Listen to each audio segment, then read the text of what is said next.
वैसे जो अपन बात करेंगे अपना हमारा सेकेंड पार्ट कैलोरीमेट्री का।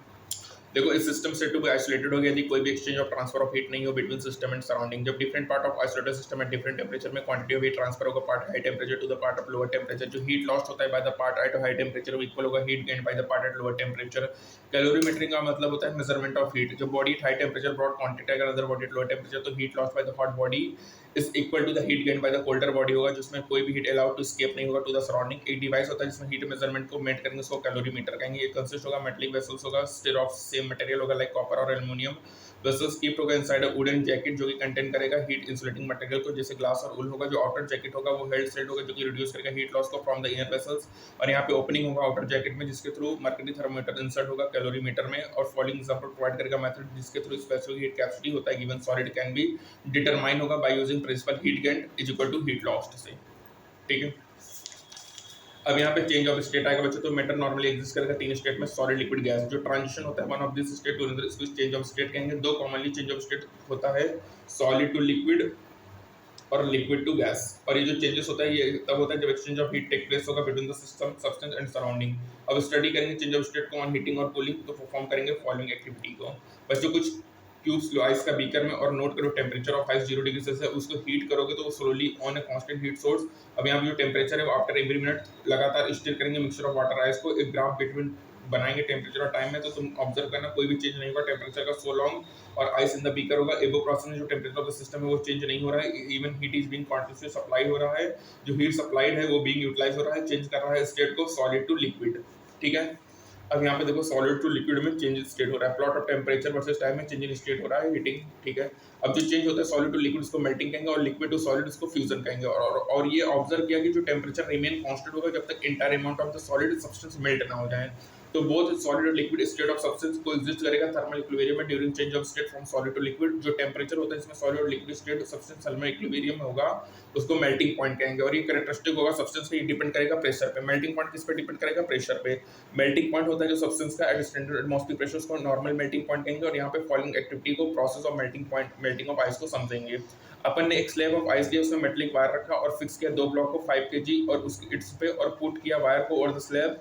ठीक है, तो ऑब्जर्व करोगे जो वायर पास करेगा थ्रू द आइस स्लैब तो हैपन होगा ड्यू टू फैक्ट कि जो just below the wire ice melt होगा at low temperature due to increasing pressure.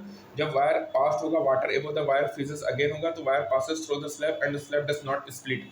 ये जो फिनोमिना होता है रिफ्रीजिंग का उसको रेगुलेशंस कहते हैं। जो स्केटिंग होता है पॉसिबल होता है स्नो में due to formation of water below होगा द स्केट्स। जो वाटर फॉर्म होता है due to increase of pressure वो एक्ट करेगा एज अ लुब्रिकेंट। ठीक है, जब whole of ice gets converted होगा वाटर में बच्चों अपन कंटिन्यू फर्दर हीट करेंगे तो अपन देखेंगे जो टेम्परेचर है वो बढ़ेगा और जो टेम्परेचर है वो राइज होगा जब तक वो 100 डिग्री सेल्सियस नहीं होगा। और फिर वो वहाँ स्टडी हो जाएगा। जो हीट सप्लाई होगा वो यूटिलाइज होगा वो चेंज करेगा वाटर को from liquid state to vapour और गैसेस स्टेट। जो चेंज ऑफ स्टेट होता है फ्रॉम लिक्विड टू वेपर उसको वेपराइजेशन कहेंगे। ऑब्जर्व हुआ कि जो टेम्परेचर रिमेन कांस्टेंट होगा जब तक entire amount of liquid converted ना हो जाए वेपर में। और बोथ लिक्विड और vapour state of the substance को एग्जिस्ट करके थर्मल इक्विलिब्रियम में due to change of state from liquid to vapour. और जो टेम्परेचर होता है इसमें लिक्विड और वेपर को एग्जिस्ट करेगा उसको बॉइलिंग पॉइंट कहेंगे। अब यहाँ पे फॉलोइंग एक्टिविटी से process of boiling of water को समझेंगे। एक राउंड बॉटम फ्लास्क लिया more than half filled with water और उसको बर्नर में रख दिया बच्चों और उसको फिक्स किया थर्मोमीटर से। ठीक है, और स्टीम आउटलेट को देखा कॉर्क ऑफ द फ्लैक्स अब वाटर हीटेड होगा फ्लास्क में तो नोट करो कि जो एयर है जो कि डिसॉल्व है वाटर में वो आउट होगा स्मॉल बबल्स के फॉर्म में। लेटर बबल और स्टीम फॉल्ट फॉर्म होगा एट द बॉटम और वो राइज होगा cooler water near the top होगा वो कंडेंस होगा डिसअपीयर हो जाएगा। दिस इज इट इंटायर मास का टेम्परेचर 100 डिग्री सेल्सियस पहुंचेगा बच्चों। जो बबल होगा स्टीम का वो रीच करेगा सरफेस पे बॉइलिंग अकर होगा और जो स्टीम होगा फ्लास्क में वो विजिबल नहीं होगा और ये कम आउट होगा फ्लास्क से और कंडेंस हो जाएगा tiny droplet of water giving a foggy appearance देगा। अब यदि स्टीम आउटलेट को क्लोज करते हैं फ्यू सेकेंडली और इंक्रीज करेंगे प्रेशर इन द फ्लास्क में तो तुम नोटिस करोगे बॉइलिंग रुक जाएगा। मोर हीट रिक्वायर्ड होगा टेम्परेचर को बढ़ाने के लिए डिपेंड होगा इंक्रीजिंग प्रेशर में बिफोर बिगिंस बॉयल अगेन। तो बॉइलिंग पॉइंट इंक्रीज होता है प्रेशर बढ़ाने से बच्चों। मेल्टिंग पॉइंट बॉइलिंग पॉइंट दोनों ही प्रेशर पर डिपेंड करता है। ठीक है, अब यहाँ पे अगर बर्नर को रिमूव करेंगे और वाटर को कूल करेंगे 80 डिग्री सेल्सियस और थर्मोमीटर को रिमूव करेंगे स्टेट आउटलेट में और क्लोज करेंगे फ्लास्क को एयर टाइट कवर से तो फ्लास्क जो होगा वो अपसाइड डाउन होगा और pour ice cold water on the flask होगा वाटर वेपर जो होगा कंडेंस होगा रिड्यूस करेगा pressure on the water surface inside the flask. Water begin boil again होगा एट लोअर टेम्परेचर तो बॉइलिंग पॉइंट डिक्रीज होगा जब प्रेशर को डिक्रीज करेंगे। और ये एक्सप्लेन होता है कि कुकिंग क्यों डिफिकल्ट होता है हिल्स पे एट हाई एल्टीट्यूड में, जो एटमॉस्फेयर प्रेशर लोअर होता है, reducing the boiling point of water as compare to sea level. इसी वजह से जो बॉइलिंग पॉइंट इंक्रीज होता है inside a pressure cooker by increasing the pressure, इसीलिए कुकिंग फास्टर होता है। जो बॉइलिंग पॉइंट होता है सब्सटेंस का एट स्टैंडर्ड एटमॉस्फेयर प्रेशर, उसको नॉर्मल बॉइलिंग पॉइंट कहेंगे।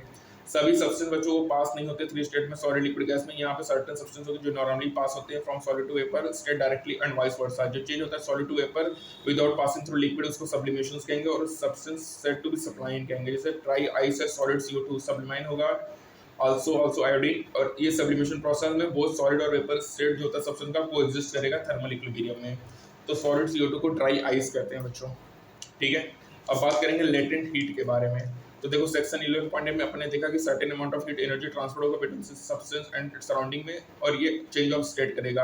अब कितनी अमाउंट ऑफ हीट की पर यूनिट मास ट्रांसफर होता है जब चेंज करेंगे स्टेट में को और सब्सटेंस को, उसको लेटेंट हीट कहेंगे। सब्सटेंस का जैसे यदि हीट एडेड है गिवन क्वांटिटी में -10 डिग्री सेल्सियस में, जो टेम्परेचर होगा राइज होगा जब तक वो मेल्टिंग 0 डिग्री सेल्सियस में ना हो, और इस टेम्परेचर में जो एडिशन ऑफ मोर हीट होगा वो इंक्रीज नहीं करेगा टेम्परेचर को, वो आइस को मेल्ट करेगा और चेंज करेगा स्टेट को।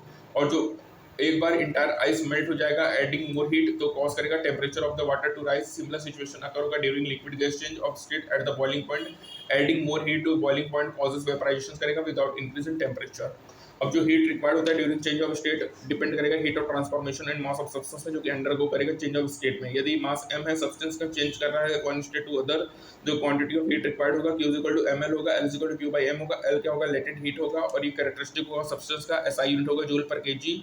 जो वैल्यू ऑफ L होगा वो डिपेंड करेगा प्रेशर पे। ये यूजुअली कोटेड होता है स्टैंडर्ड एटमॉस्फेरिक प्रेशर में। जो लेटेंट हीट होता है सॉलिड से liquid, latent heat of fusion होगा, और लिक्विड से गैस होगा लेटेंट हीट ऑफ वेपराइजेशन होगा। ऑप्टन रिफर्ड होगा heat of fusion and heat of vaporisation. एक प्लॉट होता है टेम्परेचर वर्सेस हीट एनर्जी का क्वांटिटी, जो कि फिगर 11.2 में है बच्चों। लेटेंट हीट ऑफ सब सब्सटेंस, उसके फ्रीजिंग एंड बॉइलिंग पॉइंट, जो कि गिवन है टेबल 11.5 में बच्चों। यहाँ पे हीट एनर्जी वर्सेस टेम्परेचर का ग्राफ है। सॉलिड फेज है बच्चों, यहाँ पे आइस है, फेज चेंज हुआ, फिर यहाँ पे कांस्टेंट हो रहा है, फिर यहाँ पे देखो हमारा 0 डिग्री आइस 100 डिग्री आइस में कन्वर्ट हो रहा है, फिर यहाँ पे है, ठीक है। तो ये हमारा एक ग्राफ है बच्चों। अब यहाँ पे नोट करो, जब हीट एडेड या रिमूव होगा ड्यूरिंग चेंज ऑफ स्टेट, तो टेम्परेचर रिमेन कांस्टेंट होगा, ठीक है। अब यहाँ पे slope of the phase line are not same होगा, जो कि इंडिकेट करके specific heat at various state equal नहीं होता। जैसे वाटर की बात करें तो latent heat of fusion vaporisation होगा LF 3.33 × 10⁵ या 22.6 × 10⁵ जूल, इसीलिए 3.33 × 10⁵ जूल ऑफ हीट नीडेड होता है जो मेल्ट करने में 1 kg of ice at 0 degree Celsius, और इतना हीट नीडेड होता है convert 1 kg of water to steam at 100 degree Celsius. तो स्टीम जो होता है 100 डिग्री सेल्सियस कैरी करेगा 22.6 × 10⁵ joule kg more heat than water at 100 degree Celsius. इसी वजह से बच्चों जो बर्न होता है from steam usually more serious लेते हैं फ्रॉम बॉइलिंग वाटर। जो बर्न्स होते हैं फ्रॉम स्टीम से यूजुअली मोर सीरियस होते हैं than those from boiling water, ठीक है। तो बच्चों स्टेट चिन्ह स्पेसिफिक लेटेंट हीट क्या होगा, L = Q/m होगा, Q = ml होगा बच्चों। और ये क्या मेनली क्या चीज़ है कि मेनली ये चीज़ है बच्चों कि कितना amount of heat per unit mass transfer होता है जब अपन चेंज करेंगे स्टेट को from one state to another, उसको अपन लेटेंट हीट कहेंगे बच्चों। सॉलिड स्टेट से वेपर होगा विदाउट पासिंग थ्रू लिक्विड, उसको सब्लिमेशन कहेंगे, ठीक है। ड्राई आइस क्या है, सॉलिड CO2 है बच्चों, ठीक है। बॉइलिंग पॉइंट देखो, प्रेशर बढ़ाने से बॉइलिंग पॉइंट बढ़ेगा, प्रेशर कम करने से बॉइलिंग पॉइंट कम होगा, मेल्टिंग पॉइंट भी प्रेशर पर डिपेंड करता है, ठीक है। लेटेंट हीट ऑफ फ्यूजन क्या है बच्चों, सॉलिड से लिक्विड में कन्वर्ट होना है, ठीक है। लिक्विड से गैस में होगा, लेटेंट हीट ऑफ वेपराइजेशन होगा बच्चों। और बच्चों याद रखना, जब हीट इज एडेड या रिमूव होगा ड्यूरिंग चेंज ऑफ स्टेट, तो टेम्परेचर रिमेन कांस्टेंट होता है, ठीक है। बॉइलिंग पॉइंट इंक्रीज होगा विद इंक्रीज इन प्रेशर, ये आपको बता ही दिया बच्चों। मेल्टिंग पॉइंट हो गया, ठीक है। बॉइलिंग पॉइंट हो गया, transition solid to liquid, liquid to gas, ठीक है। ये हो गया बच्चों। वेपराइजेशन क्या होगा, लिक्विड टू वेपर होगा। टेम्परेचर में जिसमें लिक्विड स्टेट सब्सटेंस को एग्जिस्ट करेगा वो उसका बॉइलिंग पॉइंट है, ठीक है।